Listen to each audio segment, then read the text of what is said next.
Artie was out doing a show in LA that Gary was at as well, and some other guys from the Stern show, and Sam Simon went and met up with all of them because he's friendly with those guys. And so Sam Simon calls into the show to tell Howard about what happened when he ran into John Melendez in LA. But they start by talking about something that happened 6 or 7 months before that. Nothing. In Las Vegas. Stuttering John? Are you allowed to talk about him? Yeah, of course. Okay, because it's going to be bad. This guy... Yeah, Gary, by the way, Gary told me this story. Maybe you'll let Gary tell the story and then you can fill in. Yeah, Sam, let me tell it only because with the FCC, it's hard to tell these days. Oh, I can do it. Let Gary do it, but you fill in. Okay. All right. Okay. A couple things I picked up on there that I thought was interesting. First off, Sam Simon, who is in the inner circle with Howard Stern. Like, they are really close friends. Sam Simon obviously has passed away now, but at this time, very close friends. He even knows, like, am I allowed to bring up Stuttering John? Right. He wants to tell the stories. It's like, I don't know if I'm even allowed to talk about that. So already we know that there's a rule, or there are rules about who you can talk about, what you can talk about. Because, as Sam says, all right, if we can talk about it, I want to talk about it. And Gary goes, or Howard goes, well, let Gary tell the story. And Gary pretends it's FCC thing.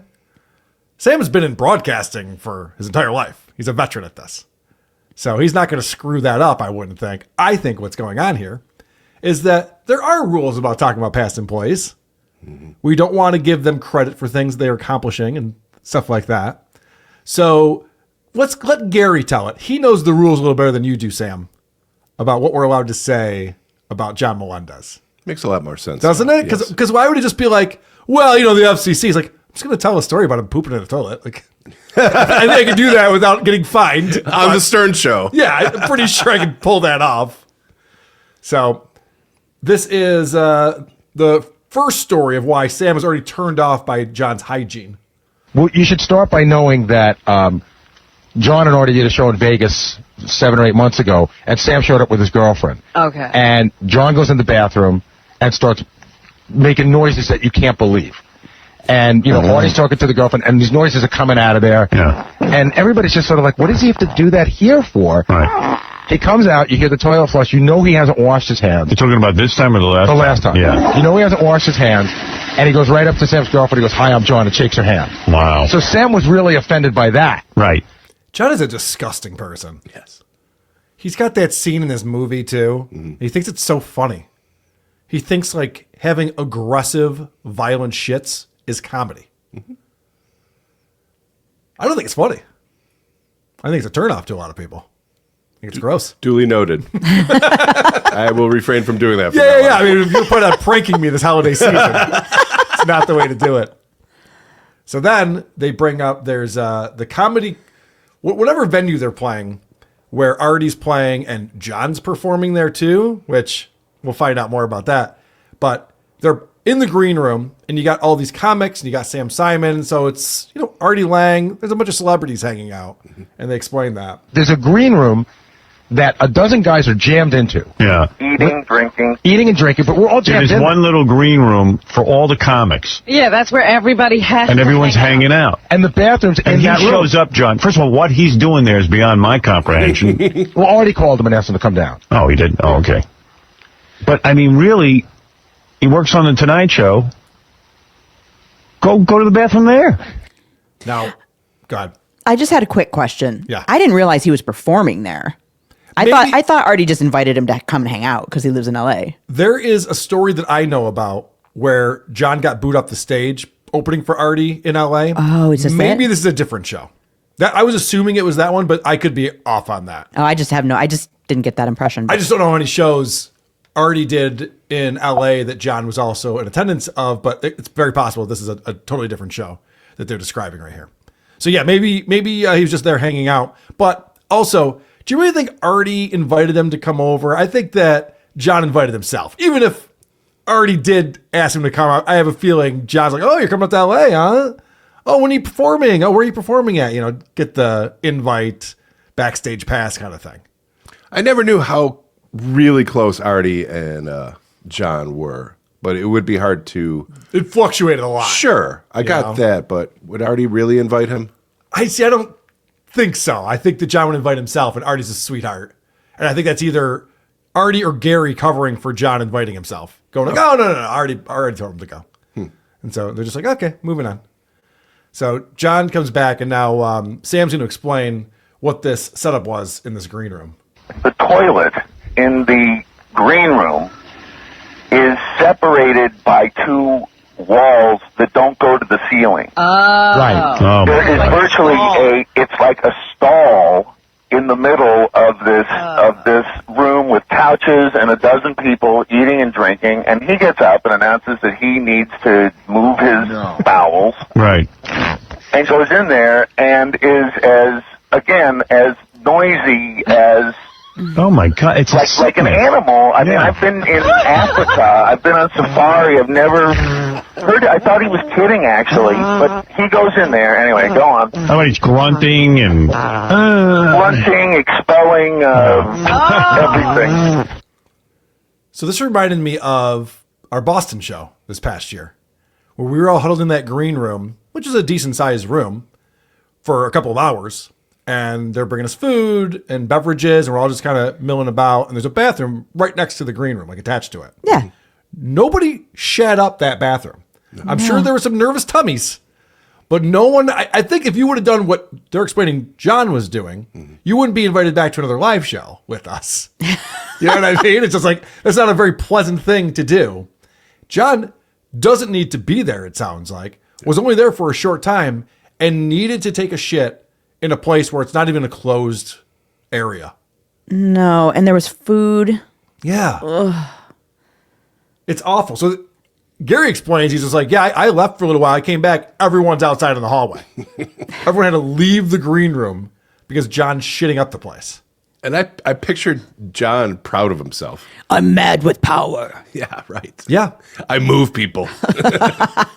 So not only is he like noisy and he's stinky and all this stuff, but he leaves a mess. The toilet is just soiled. Even though we flushed it a bunch of times, it's still soiled, like beyond belief. and he thinks it's funny. You know, now he's like a little embarrassed, a little bit, because John is still sitting in the room. He's the only one.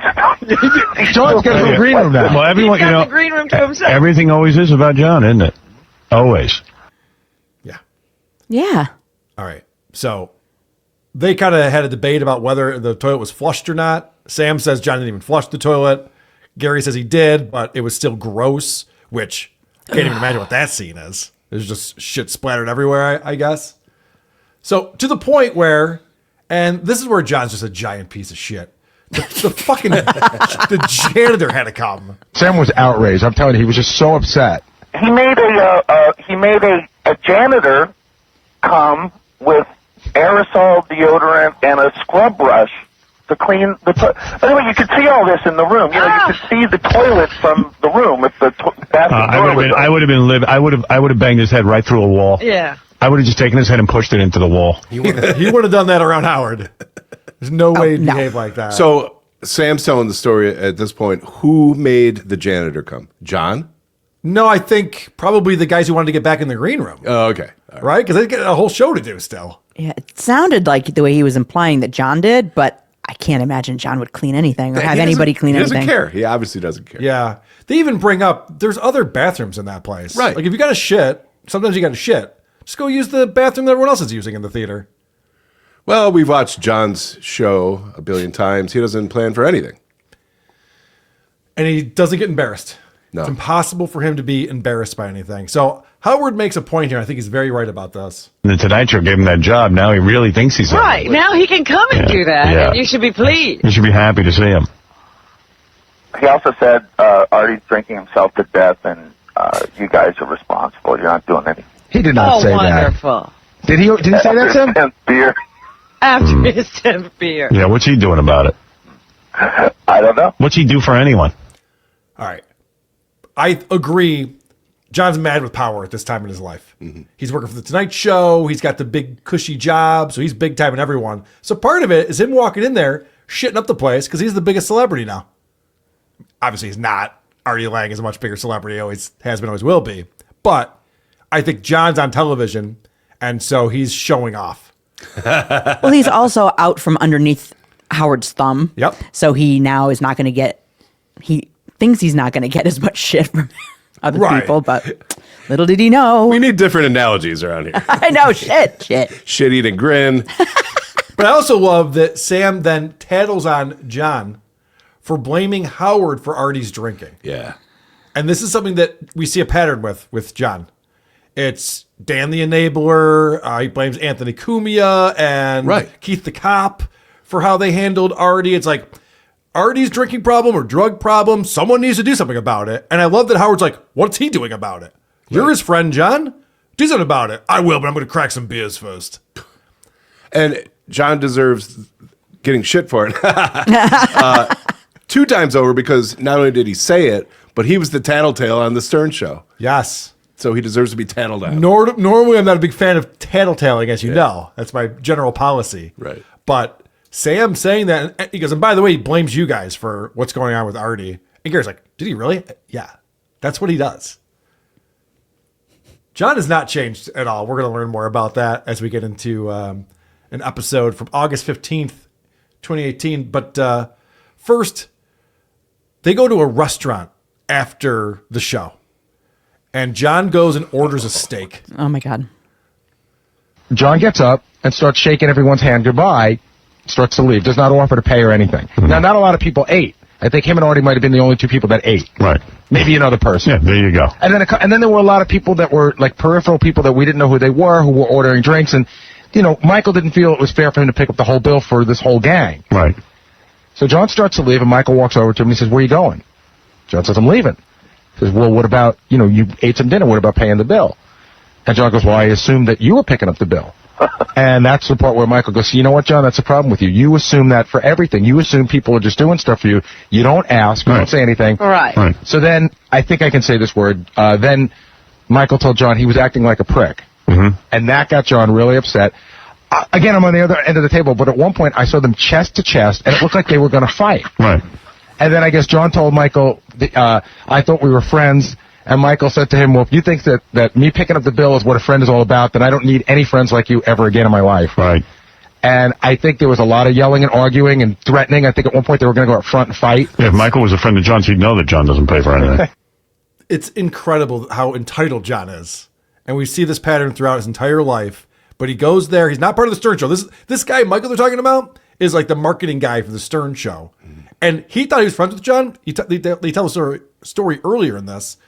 Michael reached out to John a few times. "Hey, we're going to be out in L.A." And John never responded to him. Yep. Then he expects him to pay for a steak, even though John has no connection to the Stern show at this point. And then when he's challenged on that, like, "Are you going to pay for your steak?" John wants to fight him. Yeah. John is classless. Classless.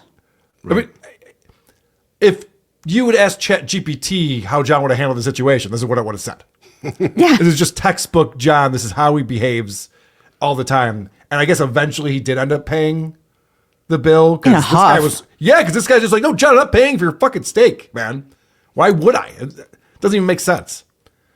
So I think that John realized after the fact, like, "Oh, fuck, they're going to tell the story on Stern." Oh, right. I'm going to look like the damage control. I'm going to look like the bad guy on this. When I got home last night, John had left a message on my machine. I know he was calling to do damage control, but it's like, "Gary, it's John. Hey, what's up, man? Call me." Like, I've never gotten a call from John, so I know he Right. wants to do damage control. Yeah, well, that's the whole. And he thinks you're dumb. Everything has a motivation behind it. Yeah. Howard nailed it. He thinks you're dumb. Yeah. Yeah. In fact, he says that on the podcast we're going to check out in a minute that Gary was dumb. And Royce just agrees with him all the time. Gary is so much smarter than John. Yeah. The example that John gave, because I didn't pull the clip, was that, when Howard would pick who he wanted to rag on that day, everyone was afraid it was going to be them. And John goes, "But I was so good at it, I would deflect to Gary. And Gary's so dumb, he didn't even realize." Like, I've listened to numerous examples of Gary going, "Oh no, motherfucker, this isn't about me. Don't bring up what I'm doing. We're talking about you right now." Gary wasn't so stupid. No. Everyone saw right through that. And this is one of John's major flaws, is he thinks that just because you don't respond, that you don't know. Right. It's a lot. I would say most people are too embarrassed to dignify any of his stuff, not his shit, with a response. Well done. Thank you. So that's a fun story. Sam Simon was appalled by John's actions. And Rightfully so. rightfully I'm so. appalled. More people should be calling him out for that kind of shit. And I'm glad that Drink. I know. I'm glad that Howard allowed that to be on its airwaves Good. to talk I'm with about you. John Melendez, even though he had left the show at that point. So anything else you guys picked up on from the Howard Stern segment? The only other thing that I noticed was John is constantly talking about how close he is with Robin, and she was bashing the shit out of him. And I loved it. Yeah. No, she is not upset that he left the show. No. That you can tell. Who are